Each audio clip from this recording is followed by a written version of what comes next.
Hello, everyone. How are you doing? Happy Monday to you. I want to give you a special welcome.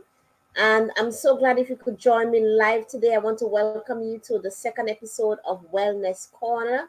For those of you who don't know me, I'm Dr. Melissa Tranquil, and I run Wells of Wellness Limited. We provide bespoke wellness services, wellness coaching, and wellness interventions for businesses, leaders, staff, and business owners. And you can join me live every Monday at 12 p.m. for Wellness Corner. So come join me live. If you're watching the replay, type hashtag replay. Let me know that you also able to catch up on the replay. And we have a very lovely topic this morning, one that I deem very essential for our well being, and it is about sleep. I'm going to be talking about today 6 benefits of good sleep for wellness. Now, I'm going to be straight with you. When it comes to talking about sleep, I think I know a lot about it. Having passed 4 newborn babies, although I had the help and support of my husband, I still went through sleep deprivation. So if you joining me live, come and say hello. Type in the chat. Let me know where you're joining me from. So if you're struggling with sleep, whether it's the quality of sleep, whether you lack sleep for a number of reasons, which we'll talk about today, I am going to leave this episode giving you 6 benefits of good sleep for your well being. Now, can you believe that the National Sleep Foundation, stated that new parents get 68% sleep than they actually need? How many of you watching me live or the replay have had a newborn baby and you've experienced sleep deprivation? I'd really love to know. What was your what was your experience like? I can recall a time when it was so bad on me that I literally fell asleep in some of the odd places. I mean, we even have a photo of my husband also sleeping and his mouth is open and he's drooling all over himself, because that's the extent to which when your body demands it, you can no longer continue. It's like it just shuts down and it takes that sleep. So share a story, if you wish, in the chat of a time when, with your newborn, and you were struggling with sleep deprivation and you fell asleep in some of the odd places, perhaps at the medical center. I remember once I went to a doctor's apartment and I passed out there. I'm sure you can find stories of your own. But there are many, many other reasons why people struggle with a lack of sleep. And one which I can relate to is being a late nighter. There are some of you watching me live, you work better at nights. And I used to be just like that. And I think in part it has to do with all my years of academic study, have working during the day and studying at night. So I got into the habit of being up late and kind of made myself able to function at that time in the night. So if you're a late nighter, you find that's one of the reasons why you struggle with a lack of sleep, because you you can function really well at night. So for some of you, it might be because you're engaging in the wrong activities too soon before you go to bed. Now, I remember when I was pursuing a weight training program, and the instructor was saying that you shouldn't lift weights too soon before you go to bed because it can stop you from sleeping properly. So has that ever affected you before? Personally, I have lifted weights at 10 in the night already, 10 to 11, and still able to sleep. I find exercising, unlike some persons who may exercise prior to going to bed and it keeps them up because they're all energetic, that's not the case for me. So it's really important that as I list out the reasons, you have to know yourself. You have to understand yourself. You've got to know your body. You've got to know what works for you, what works against you. So although you find that the professionals will say that you shouldn't exercise too soon before going to bed because it keeps you up, for some that is definitely the case. For me, I love to go for an afternoon jog, and then sometimes when the kids go to bed, I get my weight training in and I go have a bath and go to bed and I sleep perfectly fine. So you've got to know what works for you. So for some persons, the activities that you engage in too soon before you go to bed, that's one of the reasons why you're struggling with a lack of sleep. For some, it's the food that you consume. What are some of the foods that you eat before going to bed? whether it's the coffee that you're having too late in an evening. I know of someone who was having like 5 cups a day. Whether it's the sugary foods that you're eating too late in the evening. So you've got to examine what you are eating prior to going to bed, 2, 3 hours before bed. What are you consuming that's contributing to your lack of sleep? For some of you, it's stress or change in your routine. Have you been overly stressed out lately? What has been keeping you up at nights? That too can contribute to a lack of sleep. For some, it's just bad habit. You find if you've been going all your night, being a late nighter like I used to be, you get into that bad habit of going to bed late, of never going to bed before 2 o'clock in the morning, you know? And it's just amazing. It's amazing how, with habits, how habits dominate our life, like Charles Duhigg rightfully says, right? So you find because of that bad habit, it's like my brain used to literally turn on at 10 in the night, ready to work, but it's not working for you and for your well being. So if any of these things that I mentioned on the list relates to you and has been contributing to your lack of sleep, then it is time to revise that.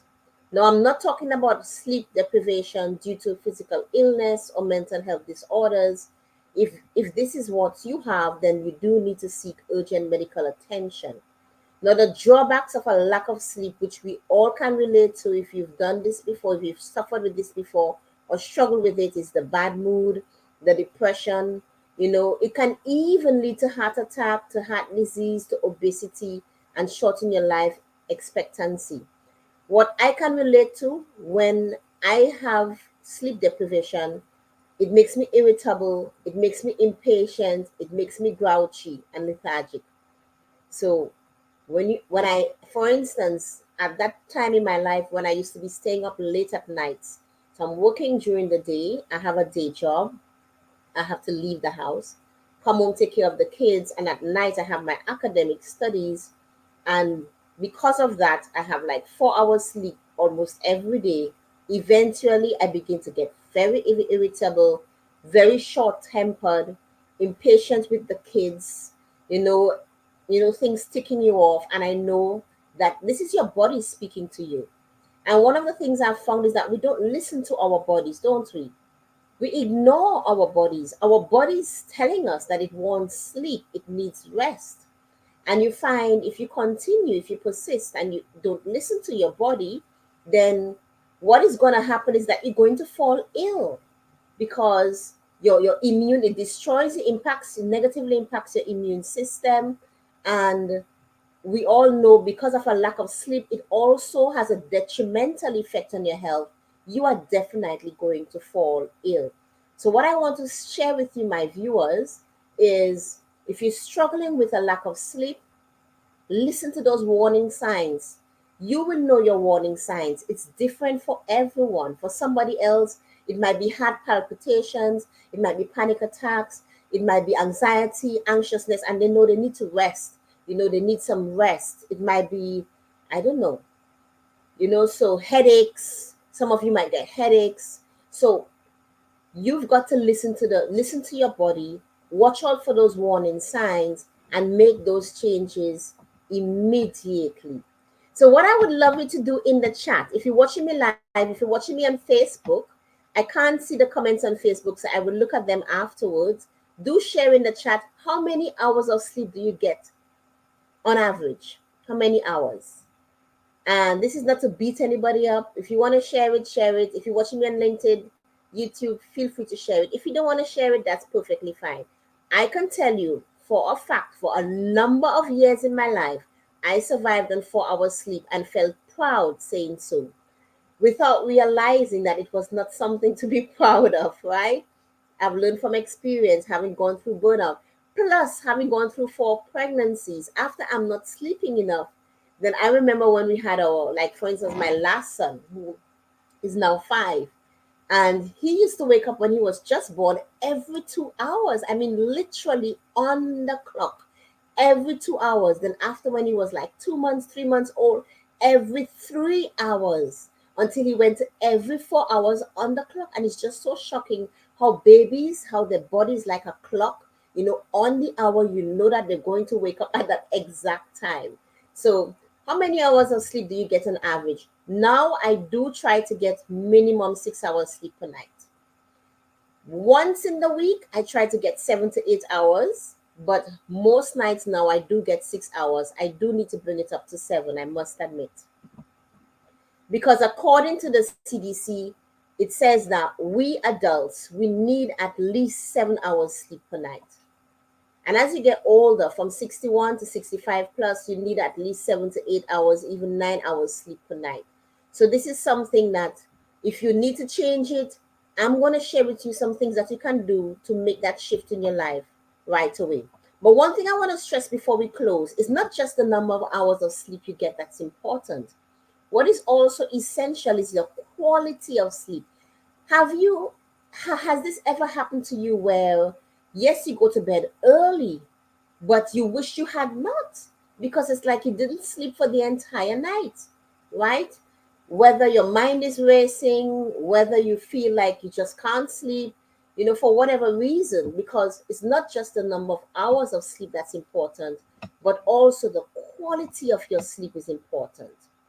Now, some signs that you have a poor sleep quality is if you keep waking up in the middle of the night, or even if you've gotten adequate numbers of sleep, but you wake up still not feeling rested, then you know that you've got to work on your sleep quality. Now, here's something that you can do to improve your sleep quality. This is something that I do as well. So if, for instance, you were to go to bed by 8 in the night and 9 in the night, and you wake up at 5:30 in the morning and you feel like you've had enough sleep, don't remain lying down. Although okay, perhaps for you, your get up time is 7 in the morning, don't stay in bed. If you felt like you've gotten adequate sleep, get up, go for a morning walk, have your prayers, read a book, do something. You don't need to remain lying down for the next 2 hours and be miserable. Take it from me. Yes. Another thing you can do to improve your sleep quality is go to bed at the same time each night. So this was something I recently shared with a friend of mine because, like me, she's a late nighter all her life. We actually went to school together, and I was sharing this with her recently. What she can do to change it, which is what I did, is just start going to bed at the same time every night. So if for you, you are a late nighter, you want to work on the number of hours of sleep you get per night and the quality of your sleep, you don't need to change everything all at once. What I recommend is, let's say this week, one night this week, you go to bed, or 2 nights this week, you go to bed at that particular time, whether it's 8 or 9. The next week, the same 2 nights, you go to bed at that particular time. Then you realize, okay, I'm able to fall asleep by 8, or I'm able to fall asleep by 9. Your body is beginning to get into the rhythm. The other week, you can increase it to 3 nights per week. So you gradually get into it, because remember, we are creatures of habit. And what you're trying to actually do is you're trying to bring your body into a new habit. And of course, as it becomes a habit, as it becomes routine, it becomes easier for you to fall asleep when that time comes. So that's something you can do as well. Another thing that can help to improve your sleep quality is spending more time outside, being more active during the day. So if you don't exercise, this works remarkable. Exercise some more, get moving some more. So I exercise almost every morning, except on a Saturday. Every morning, some form of exercise. And in the afternoons, some afternoons, because I have homework with kids, etc., some afternoons I do exercise as well. So make sure that you get moving, be more active during the day, and this will definitely help you to sleep. A last thing I want to mention, and this is crucial, if you want to improve the quality of your sleep, you really want to have a good night's sleep, you've got to work on your stress. Many of us, we do not manage our stress, right? Because we tend to think that some of the things that people speak about in terms of managing stress, that's something I used to do when I was a child. So, say for instance, my husband and I, we do coloring on a Sundays. We do some adult coloring, and it's really wonderful. We put on, you put on our music in our ears, or sometimes we just play it in the house, and you really get into the feeling of it. So you find some persons may think, well, hey, when I was a child, that's something I used to do when I was a child. Why do I need to do that now as an adult? That's a childish thing. But no, because here's what happened, and I'm using this as an example. Here's what happened when you get into coloring, for instance. You slow your mind down. You focus on one activity. You aren't thinking about other things. And then you're stimulating your creativity and you being in that present moment. And this is helping you to manage your stress without realizing. So you've got to manage your stress. If for instance you have a very demanding job, or perhaps you have a large family like I do, right? I mean, come on, I have 4 kids, and at times it can get loud in the house. You need to manage that stress. You need to find out what works for you to manage your stress. Some things that work for me, listening to music. I love listening to music. Listening and singing along, that works for me. Exercising, that works for me. And here's something: you need to set your boundaries as well, so you can do the things that you need to do. So for instance, when I'm doing my exercise, because I have my gym at home, when I'm doing my exercise, I say to my kids, this is my time. So they go draw, watch TV, jump on the trampoline, do what you want to do. This time here is my time. Nobody come around, nobody disturb me. I'm exercising, working out. So you need to set the boundaries. If you have to set those boundaries, so you can do those things that you enjoy, but are also necessary for you to manage that stress. So when you manage your stress during the day or at the end of the day, then this is going to help you to have a better night sleep. Yes. So let me close. As I close, I'm going to share the 6 benefits of good sleep for your health and well-being. And of course, the number one thing is to repair your body. We all know that your body repairs while you sleep. You know, there's something I learned in a weight training course I did, I think, 2 years ago. And, you see many people go to the gym, for instance. I'll use this as an example. And they go to the gym and they lift so much weights and they work out and, oh my, biceps, 100 biceps, and they go on because they want to build those biceps. Because they don't know, they are ignorant of the fact that those biceps actually build when they're resting, right? You don't build your muscles in the gym. Your muscles build when it's resting. Your muscle repairs and it builds and grows whilst you at rest. And the same thing goes for your body. Your body needs to repair. Your body is like a machine. Everything all come together, working together to function properly. And you have your role to play for your body to work well. And one of the essential things that needs to happen, no matter how much money you make, you could be making $1 million, you could be making $1, you could be making none at all. It doesn't matter your worth, your net worth. We all need sleep, and we all need proper sleep for our body to function correctly the way it should. So your body repairs while you sleep. That is one of the first and one of the important benefits of good sleep. Of course, another one is it helps to build your immune system.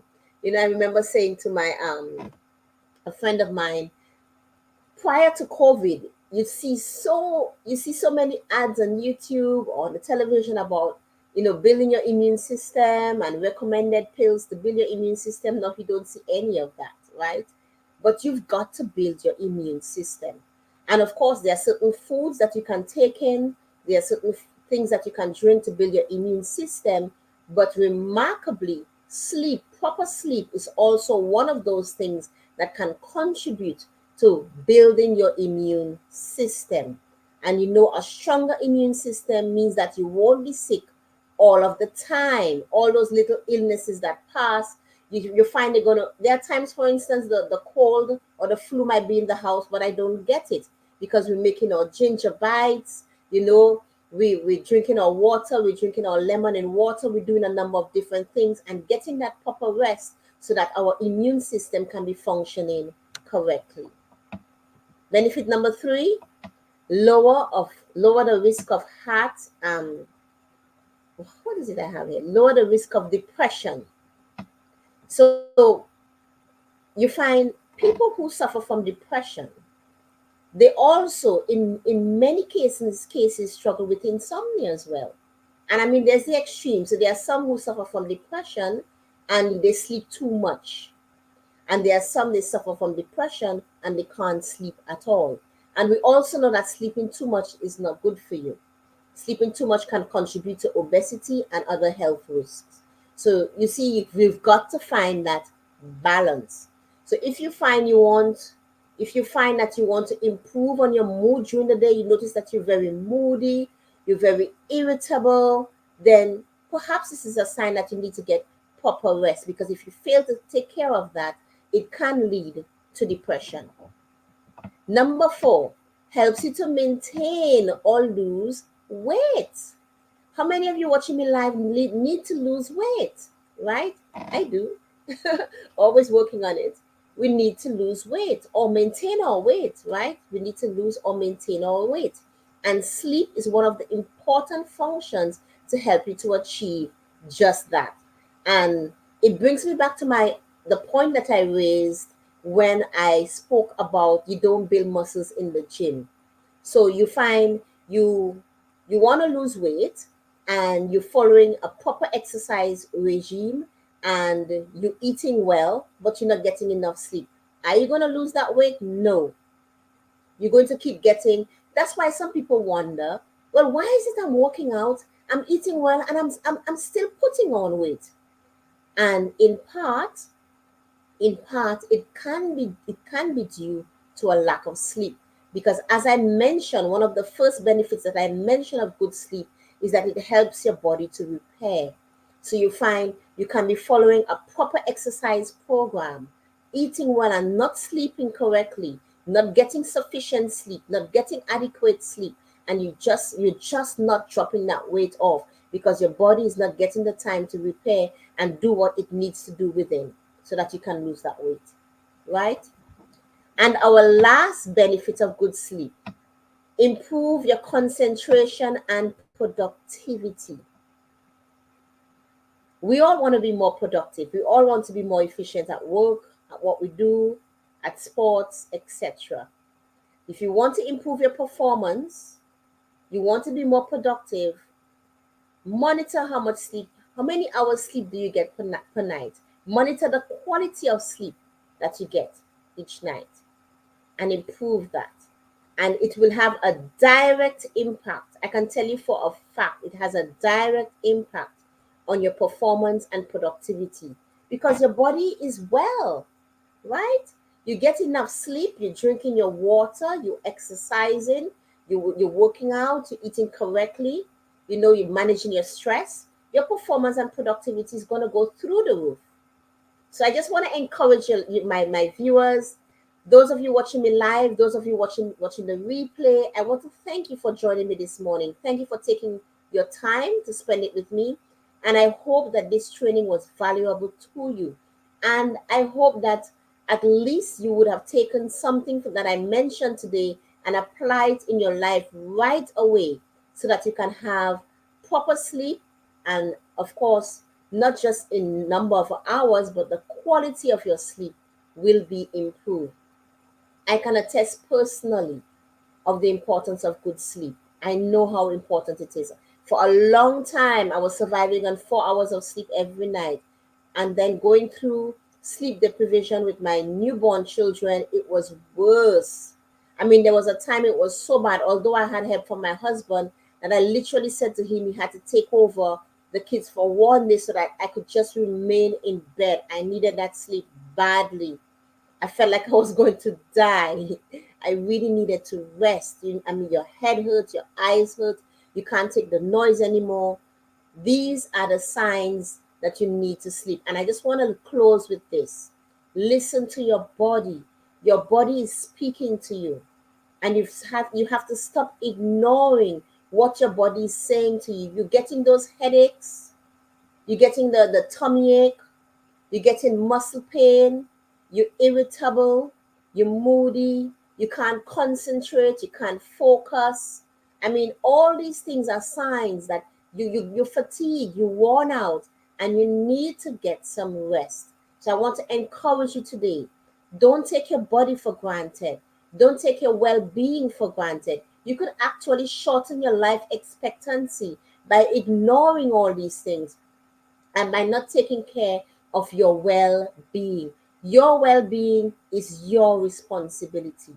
And if you need to set boundaries at home, set those boundaries at home with love. My kids know I love them, but they also know when it's my exercise time, for instance, they respect that, right? If you need to set those boundaries, you set those boundaries with love because your well being is your responsibility. I remember growing up always hearing you can't pour from an empty cup. I'm sure many of you have heard that saying before, and it is absolutely true. All those things that you want to do, if you run your body down, you end up in the hospital tomorrow, it still remains there to get done or get done by someone else. So put your well being first. That's what I want to close with today. Put your well being first. Your body is a machine, can be compared to a machine. It works like a machine. You've got to take care of it. Your well being is your responsibility. So, thank you so much for joining me live. By the way, I'm going to pop below the video my link to our new channel, Wells of Wellness. I will appreciate, really, really appreciate if you would subscribe to my channel and also share it. Share it with a family member, share it with a friend, share it with a work colleague who will find my trainings and what is it that I teach and share valuable to them also. Have a wonderful week and I'll see you next Monday for Wellness Corner. By the way, too, keep your eyes open on Sunday because Sunday is International Happiness Day and I have a special show with two wonderful guests for International Happiness Day where we'll be talking about stepping into happiness and you wouldn't want to miss it. So bye for now and have a fantastic week ahead.